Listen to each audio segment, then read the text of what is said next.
So we're here at Wellington Junction. Today we're doing a bit of work on a few different sections of track that need some adjustment and some improvements to the ride quality mainly. The alignment and the level of the track isn't quite right on some of the places. The down line's on the left here, my left of your picture, and on the right is the up line. Wellington Junction in the middle, and around the corner Eleanor's Junction. Some of my colleagues are up there already doing a bit of work. So you'll see what we do is maintain the track, just improving the ride quality and just keeping the railway in top condition really. So you'll see a few of the bits later on in the video.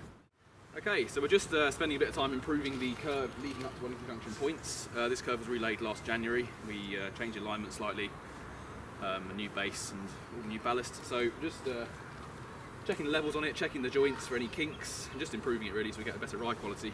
So just about halfway down the curve here, we've got a bit of a cant deficiency. So with the cants, the outside rail of the curve should be a little bit higher than the inside rail.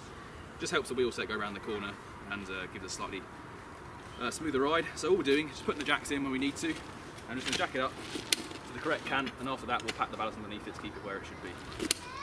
So it looks about right to me. So we'll just check in between how it's affecting the other sleepers. Looks good. There we go. Check the other side.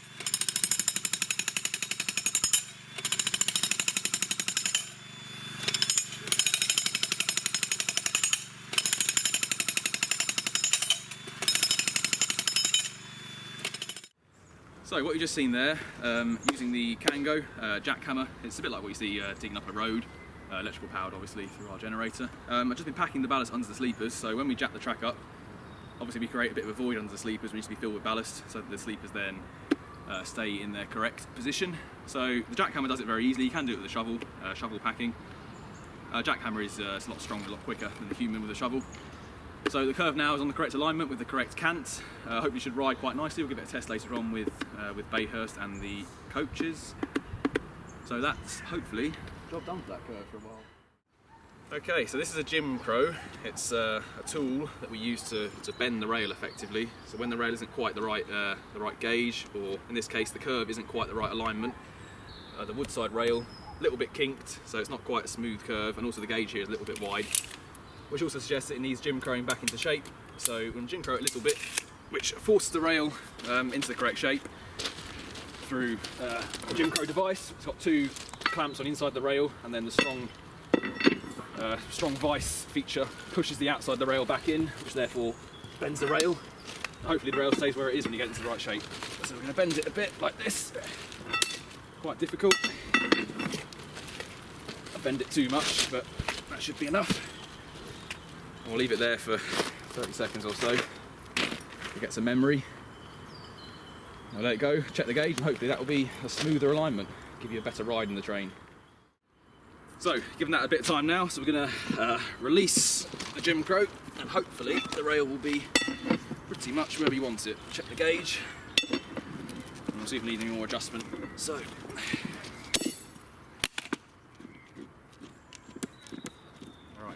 Let's have a look at that. Probably a little bit too much actually looking at that. But the gauge is good. Let's have a look from a distance.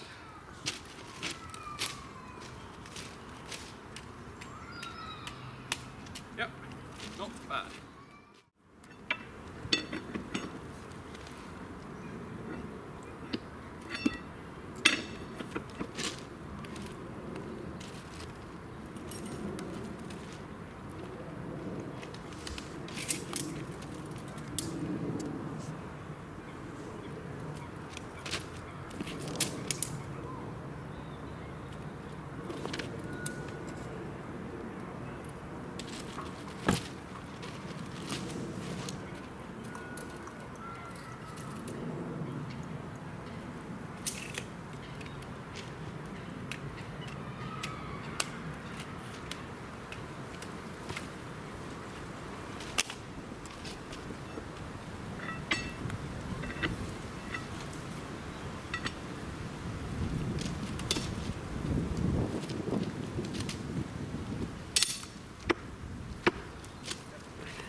track here. This is the up line, just clear of Wellington Junction points.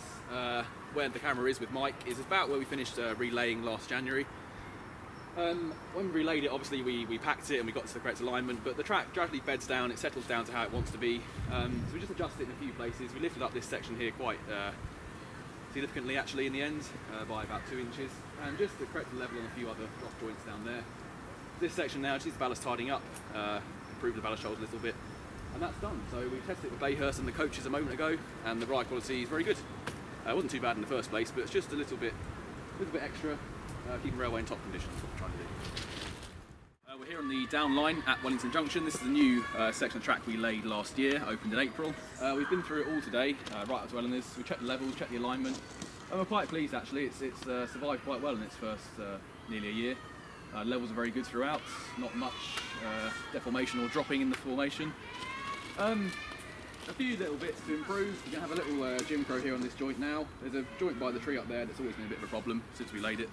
We're going to try and improve that in a minute. But luckily we laid it in very heavy S14 rail compared to the other older rail that we've got around the railway.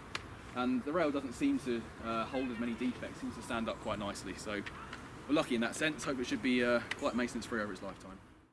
Okay, as you can probably see here, the joint here actually is just over the sleeper. It's not what we normally do. We normally try and avoid the sleepers on the joints because it just causes a few headaches. In this case we decided it was preferable to keep the sleeps evenly spaced in the new track, which ended up having the sleeper underneath the joint.